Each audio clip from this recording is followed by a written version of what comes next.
بسم اللہ الرحمن الرحیم قال النبی صلی اللہ علیہ وسلم استوصوا بالنساء خیرا فإن المرأة خلقت من ضلع وإن أعوج شيء في الضلع أعلاه فإن ذهبت تقيمه كسرته۔ حضور نبی کریم سرور دو عالم صلی اللہ علیہ وسلم نے ارشاد فرمایا، عورتوں کے بارے میں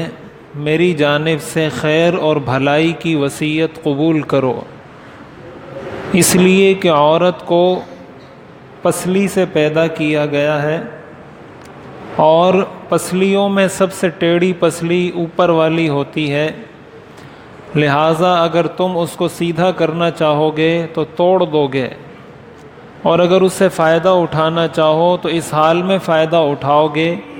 کہ اس کا ٹیڑھا پن اس کے اندر باقی رہے گا، لہٰذا میری جانب سے عورتوں کے بارے میں خیر کی وصیت قبول کرو۔ یہ بخاری شریف کی روایت ہے۔ حضرت ابو ہریرہ رضی اللہ تعالیٰ عنہ اس حدیث شریف کے راوی ہیں۔ اس حدیث میں حضور علیہ الصلاۃ والسلام نے عورتوں کے ساتھ حسن سلوک کا حکم دیا ہے کہ مردوں کو اس چیز کی تعلیم دی جا رہی ہے کہ عورتوں کے ساتھ حسن سلوک کریں۔ وہ عورتیں چاہے بیوی کی شکل میں ہو، بہن کی شکل میں ہو، بیٹی کی شکل میں ہو، کسی بھی شکل میں ہو، عورتوں کے ساتھ حسن سلوک کرنا یہ شریعت کا حکم ہے۔ اب ایک بات یہاں پر یہ سمجھنی چاہیے کہ مرد اور عورت شریعت کے احکام کے لحاظ سے اللہ کی نظر میں برابر ہیں۔ اس بات کو اچھے طریقے سے سمجھنا چاہیے کہ مرد اور عورت میں شرعی احکام کے لحاظ سے، مکلف ہونے کے لحاظ سے کوئی فرق نہیں ہے۔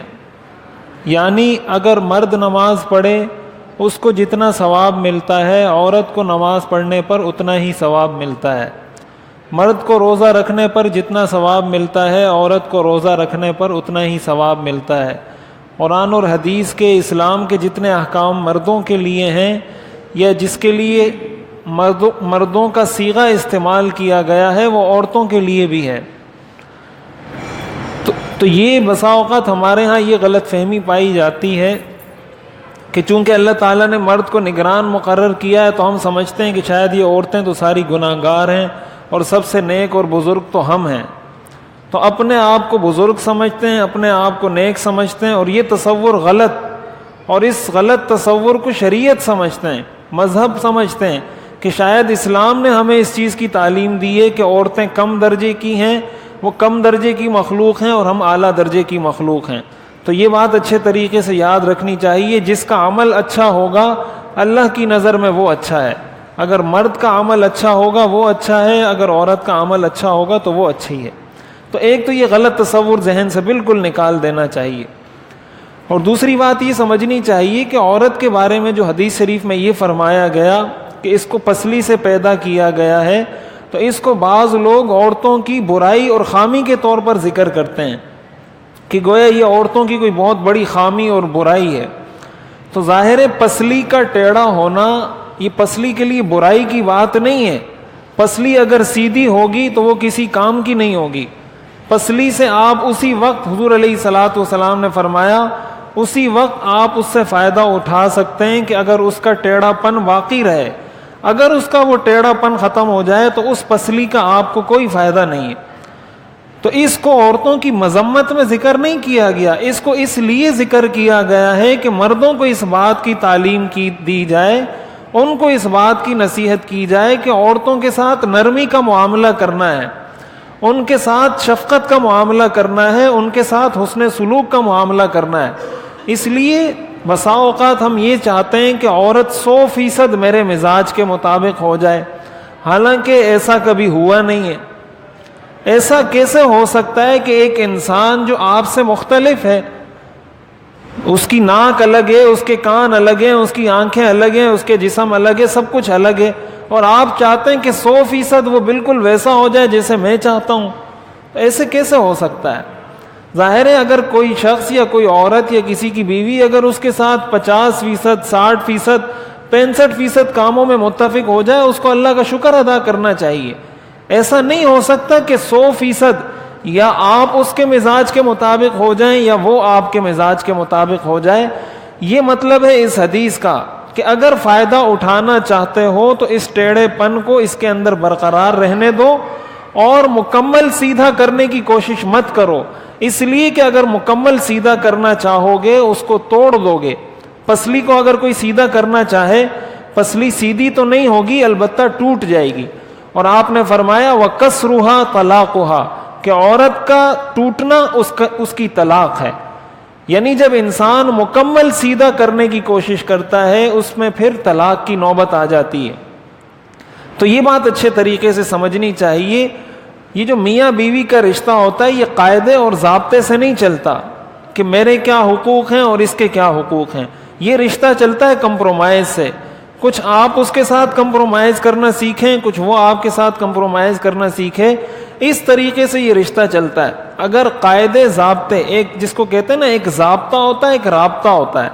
تو یہ ضابطے سے نہیں رابطے سے چلنے والی چیز ہے۔ اگر اس طریقے سے اس رشتے کو چلایا جائے تو یہ رشتہ چلتا ہے، اور اگر قاعدے ضابطے اور حقوق کی باتیں بیچ میں آنی شروع ہو جائیں، یہ مطلب نہیں ہے کہ حقوق کی بات نہ کی جائے یا حقوق نہ دیے جائیں، لیکن محض ان بنیادوں پر اس رشتے کو چلانا یہ ممکن نہیں ہے۔ تو اس لیے جب مرد یہ شکوہ کرتا ہے نا کہ اتنے سال گزر گئے، 20 سال ہو گئے، 30 سال ہو گئے، ابھی تک میری بیوی کو میرا مزاج سمجھ نہیں آیا، تو اس کو خود یہ بات سمجھنی چاہیے کہ ان 30 سالوں میں اگر آپ کی بیوی کو مزاج سمجھ نہیں آیا، اس کا مطلب کہ آپ کو بھی بیوی کا مزاج سمجھ میں نہیں آیا، ورنہ آپ کو اگر اس کا یہ مزاج سمجھ میں آ جاتا کہ اس کو میرا مزاج سمجھ میں نہیں آتا تو آپ پہلے سے یہ طے کر لیتے کہ اس کو میرا مزاج سمجھ میں نہیں آ رہا، لہٰذا ہم نے ان چیزوں پر کمپرومائز کر کے زندگی گزارنی ہے۔ تو ساری زندگی کوڑتے رہتے ہیں، پریشان ہوتے رہتے ہیں، کہتے ہیں بڑی غلطی ہو گئی، یہ ہو گیا وہ ہو گیا، تو کبھی کسی کے موافق 100% اس کی بیوی نہیں ہوتی۔ یہ مطلب ہے اس حدیث کا کہ اس کے اندر یہ ٹیڑھا پن رہے گا اور آپ اس سے فائدہ اٹھائیں، اور یہ اس کا حسن ہے، یہ اس کی خوبی ہے، یہ اس کا کمال ہے۔ اس لیے کہ پسلی کو سیدھا کر دیا یا تو وہ کسی کام کی نہیں رہے گی، اور اگر سیدھا کرنے کی کوشش کریں گے تو توڑ دیں گے، جب توڑ دیں گے تو رشتہ بھی ٹوٹ جائے گا، رشتہ ختم ہو جائے گا۔ اس لیے آپ نے فرمایا استوصوا بالنساء خیرا کہ عورتوں کے بارے میں تمہیں اس بات کی وصیت کرتا ہوں کہ ان کے ساتھ خیر کا معاملہ کرو، حسن سلوک کا معاملہ کرو۔ تو ہمیں بھی اپنی زندگی کے اندر اس چیز کو دیکھنا چاہیے، ہر چیز میں اپنا مزاج نافذ کرنا نہیں چاہیے، کچھ چیزوں میں اپنی بات منوائیں، کچھ چیزوں میں دوسروں کی بات مانیں، اس طرح زندگی گزرتی ہے۔ اگر ڈکٹیٹر بن جائے آدمی اور ایک بالکل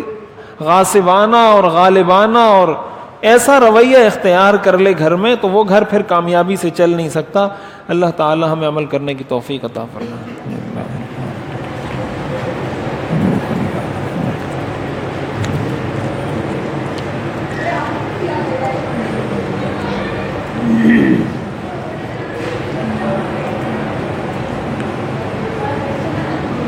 برحمتک یا ارحم